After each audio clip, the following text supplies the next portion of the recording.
If it pleases the Honorable Chief Justice. Attorney. I would just like to thank you for this opportunity. And for mere mortal lawyers like us, man, I'm great. No, really, Chief Justice, this is a very, very once-in-a-lifetime opportunity to be able to ask the Chief Justice herself of questions that are dear to our hearts. So I would be asking you 2 questions and maybe insert little ones, paragraphs A or something. So the first question would be, with the reforms of the government towards, that pushes on inclusive growth, I would like to think that the Supreme Court also has inclusive justice in mind. How do you plan to keep in step with these reforms to make the ordinary Filipino people, particularly the poor, to understand about the judiciary's reforms? How can you make them truly feel that justice is indeed accessible to them? Okay. The more than 90% of our detention prisoners are there because they are poor, meaning they cannot post bail.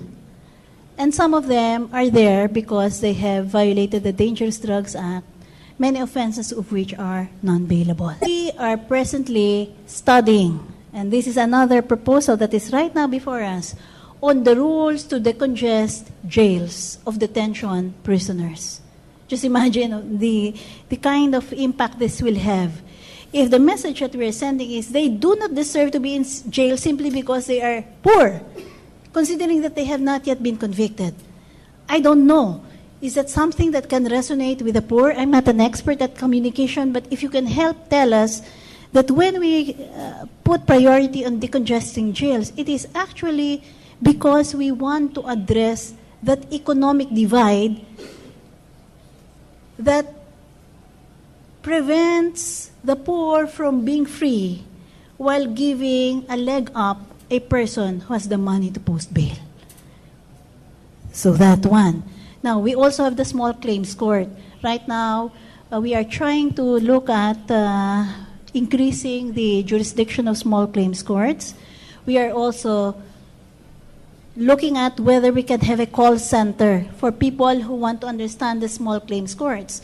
Because the costs, we are trying to bring down the cost related to filing claims before the small claims courts to only 1,000 pesos.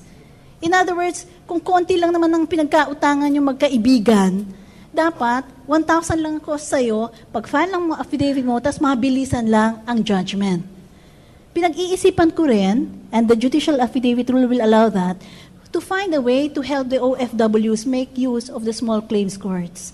Is it not true that many of OFWs are usually the ones who are being asked to lend money to their kamag-anaks or friends for a small business here and there, and sometimes the investment disappears? It is... if we are able to make our courts more electronic, and if people can have access to courts by a publicly accessible system that even the poor can make use of, we are going to narrow the gap between those who can afford to hire high-priced lawyers in Makati, who can afford high appearance fees, and those who are being represented by PAO lawyers or even IBP legal aid services. That will be a gradual narrowing down. So, I am not a communications expert. So to make the poor feel that they are part of this program to make justice accessible is something you have to help me with. You have to help us with. And Teddy, of course, is our expert on the matter. Second question, Your Honor. Of course, PTV will be there to help the judiciary in disseminating this information.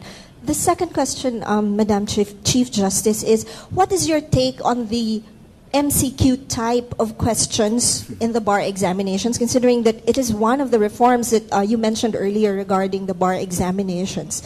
Does MCQ increase the percentage of bar passers, but at the same time, will adopting the MCQ type or adhering to it, continuing to adhere to it, will it not affect the quality of lawyers that we have? Vis-a-vis, of course, the increasing number of vacancies in the judiciary that we have to fill. Okay. Now, I did not talk about the MCQ as part of my reform. I was speaking about reforming the bar examinations in general. Why did I not make particular mention of the MCQ? Because the court is divided in its opinion on the best methodology. Everything is under review right now.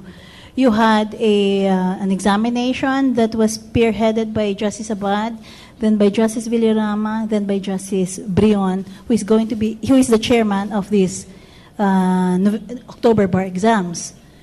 We are still looking at the data on which form of bar examination is best suited to allow us to get the high quality professionals that should be allowed to practice law.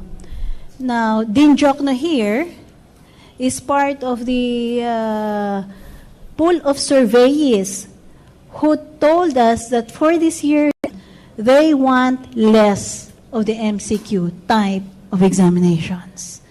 And in keeping with that professed wish, we have lessened the participation of MCQ questions in the variables that we are going to consider in the bar examinations. My personal view, if that is what you're going to ask me, of the MCQ is that it has succeeded in some jurisdictions in allowing a fast turnaround between examination and the production of the results of that examination. So that short period of time is quite an efficiency achievement. On the other hand, there is not a complete subscription to that idea that that turnaround time is by itself a good that should be sought apart from finding out the deeper qualities that will make for a good lawyer or not.